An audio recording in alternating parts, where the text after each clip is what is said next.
5 Americans freed from Iran made an emotional return to the United States on Tuesday, ending what one family member called a nightmare. It comes a day after they were swapped for 5 Iranians held in the US, and $6 billion worth of Iranian funds were unfrozen. After disembarking, the returning detainees were embraced by family and friends with smiles and laughter.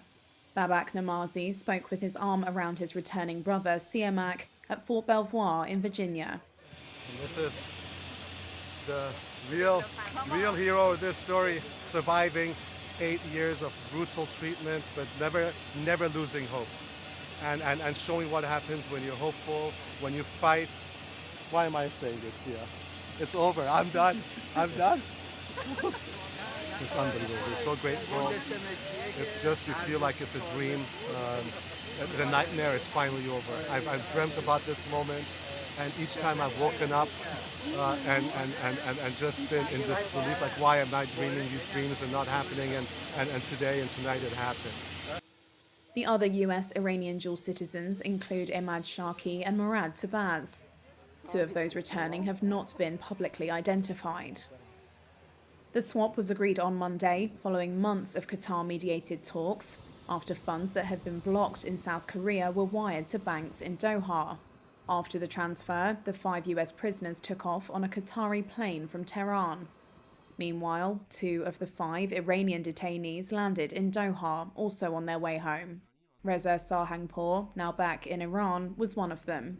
Begging diplomacy in front of America has never worked, and this dignified method has made us, Iran's nation, proud.